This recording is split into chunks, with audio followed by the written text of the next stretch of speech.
Sayang for 300 years, ginalutos sa ginapigos sa mga Kristiyano. Makita niyo sa last part mo, very emotional. Maganitong libasa nato ng kababae, nagalantaw. Ito, samtang ang Ginoo inlansan sa krus, kag napatay. Kag sa itong mga tiniyon, wala pa nila nahampi kung ano ang buong silingon sa itong nahitabo. What is the significance of the death of God? Nga akong Mesiyas siya, napatay siya. It must be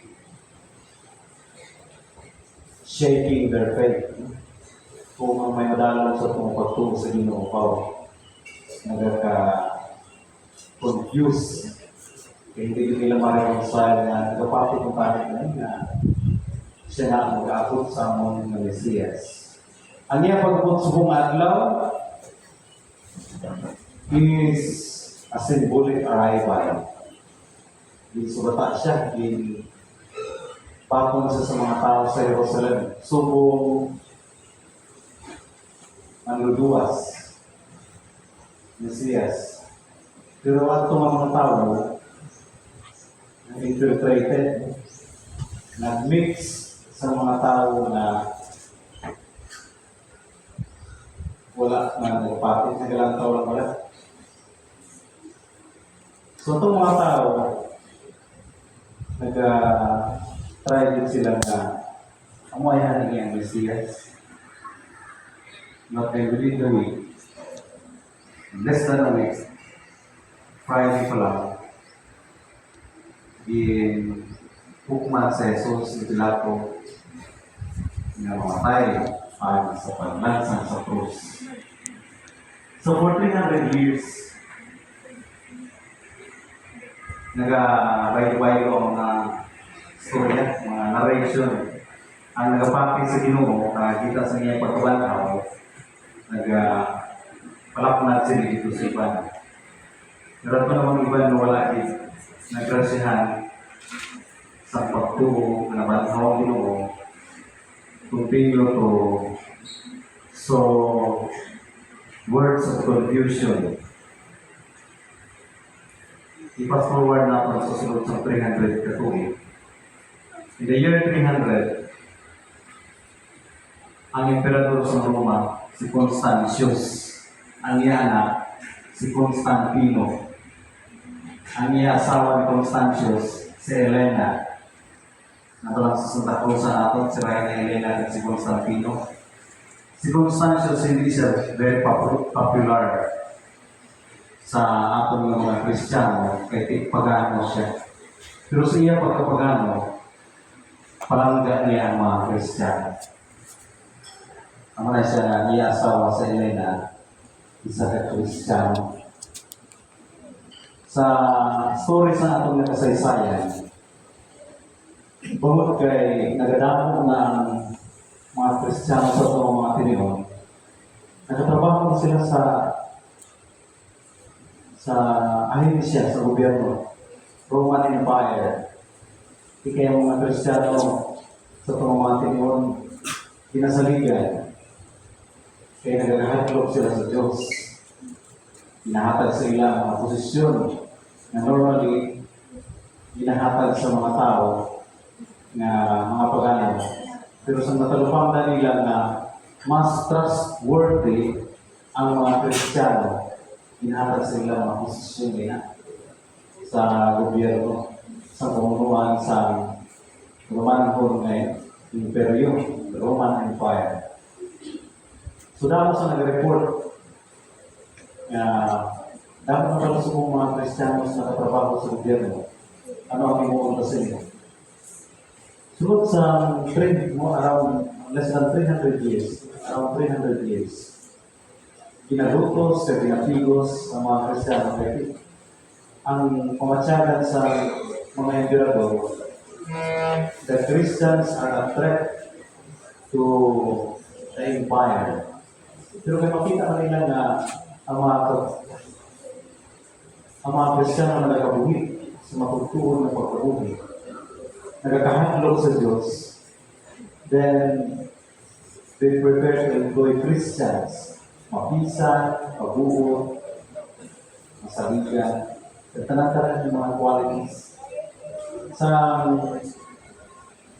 nagabot ang theory, testingan ni Constantius ang mga pumuluyo, naghimo siya sa announcement na tanan nga Kristiyano nga nagtrabaho sa gobyerno, pahalinon. Ang tanan nga matudog ng Kristiyano nga nag-worship sa kay Kristo, pahalinon. Ang mga Kristiyano na hindi matubod,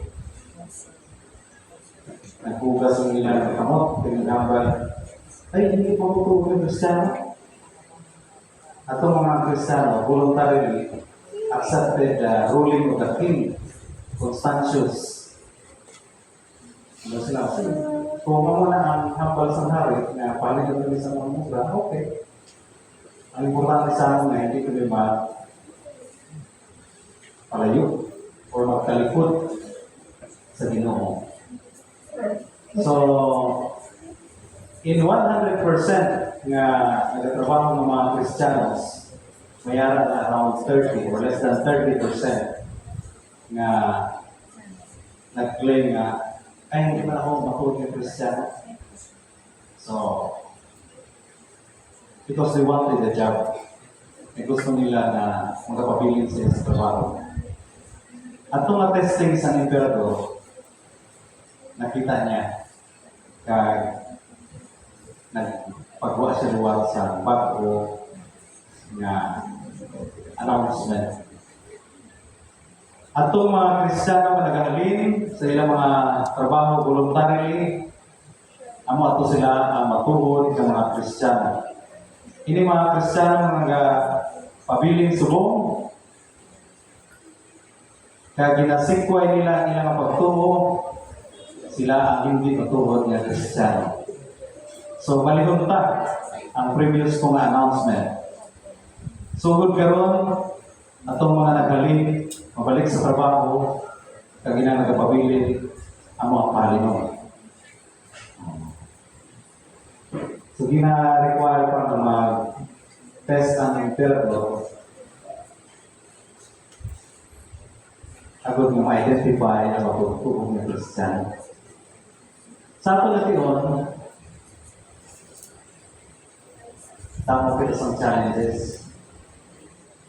Kung kaysa sa ato mga hanggalan ay ito, ma-frustrate man bala kita sa Pilipinas kay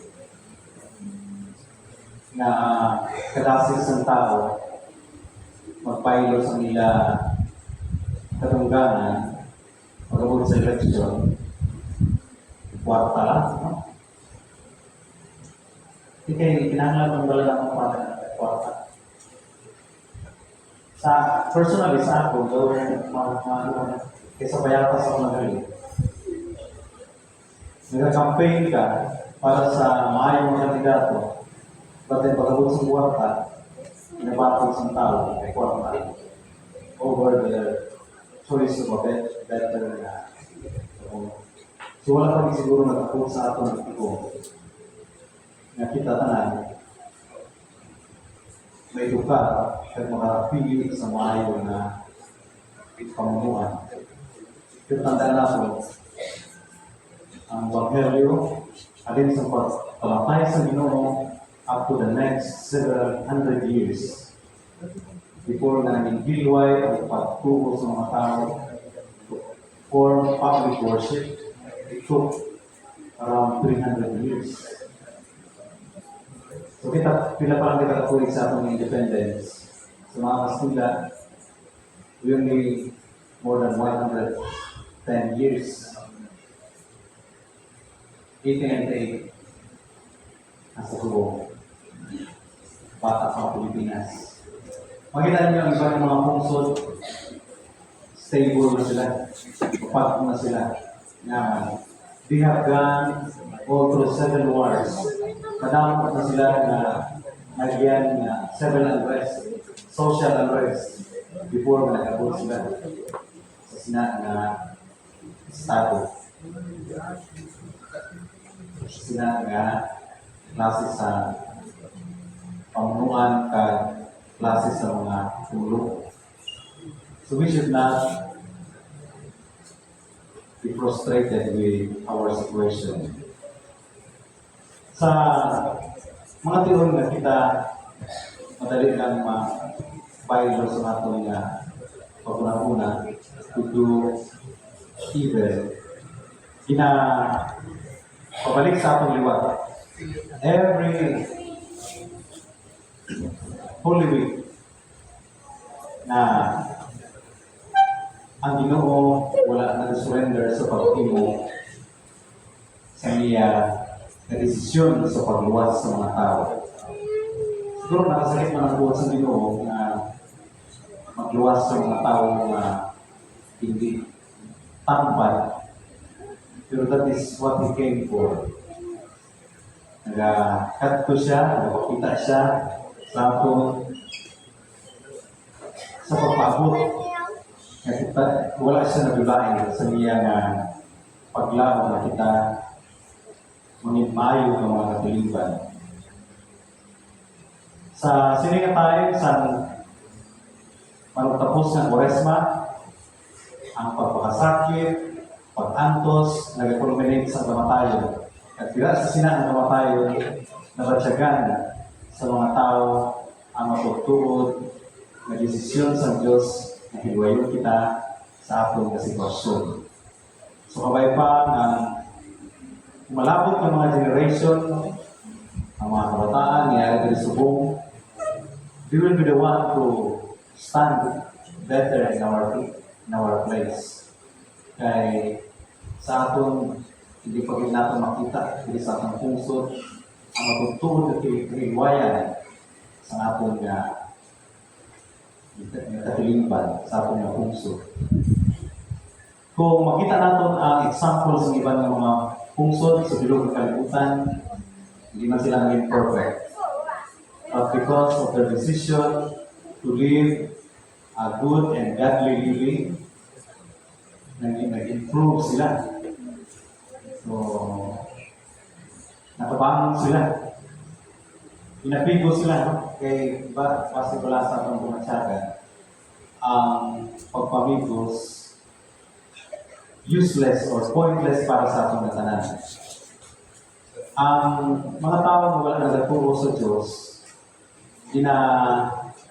ginahaglawan nila ang pagpapasakit sa Ginoo. Na hindi mo pa ang pagpapasakit. Na may gahong kaman, kung man mo ang tanan. Mga gahong, nagawin ng tao, mangin parte sa mga binharinan without making suffering, without undergoing suffering. Kasi sila nga paagi, kita makabatsagan natin nga ang atong galing na pagkakamugi nga puno sa pagkasakit, puno sa pagkubig, puno sa mga paslawan, may pagtutuod na kahugan.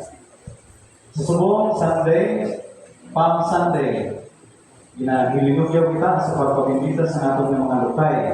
Symbolic of our acceptance of the Lord's arrival. Ay, salamat na ako pagitan manluluwas. Pero hindi pa fully pinareview sa aton ang iyang klase sa pagluwas. Mag-unfold pa ini in the next few days. Holy Monday, Holy Tuesday, Holy Wednesday, Holy Thursday, and ipadayon natin ang pagpapikulo. Kay kung hindi ta pagsundon ang paagi sa pagluwas sa Ginoo, paagi sa pagpakasakit, maparehas mo kita sa iban na alikdan ang Ginoo kay piliin na natin ang mahapos ng mga bagay. So, fast forward natin. Si Constantius, ang iya asawa na Christian, si Elena, na mo ang nangitagit sa matutugod ng krus na Jesus. to find the true cross of Jesus in Jerusalem. Kinkatuan niya, aling sa Roma, going to Jerusalem to find the cross, to serve as a relic that the Lord Himself was crucified. Nakita niya na ang mga piyesta kita sa Santa Cruz. So muna, ang piyesta sa Santa Cruz, May 3. Pero subong, the triumph of the cross, celebrate natin in another month. Pero ang bilog na buwan sa Mayo, celebrate natin ang Santa Cruzan. The celebration of the finding the true cross of Jesus in Jerusalem by Reina Elena. Helen.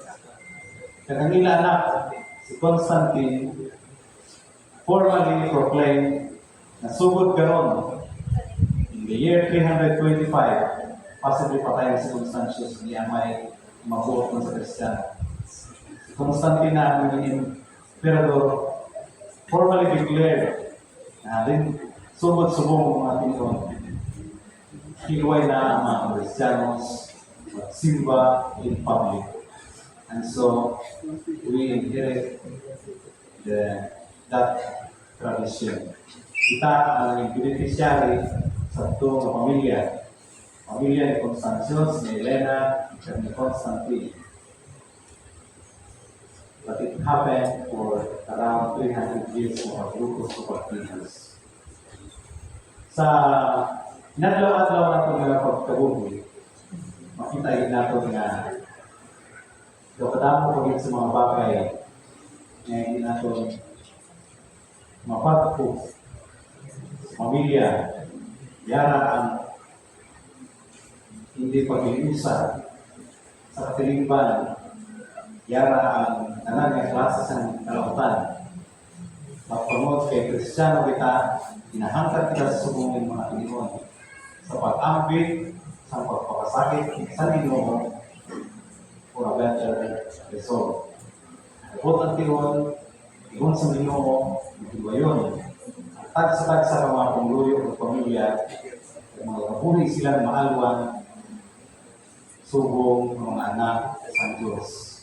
Ito ba lang din stop sa mga Pariseo, hindi pala pagpasinggita ng mga apostolis kay Kagahod ang hanggang ni Jesus.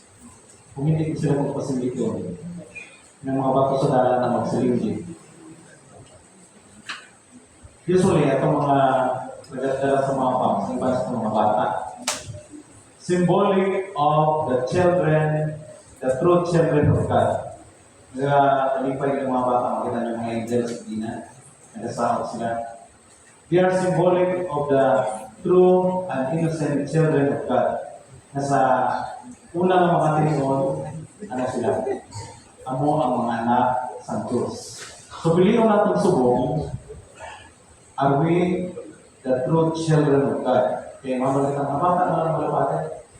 Kung tuod ka na anak sa Diyos, senior citizen ka man, o adult ka man, you are still a child of God because you follow Him through and through.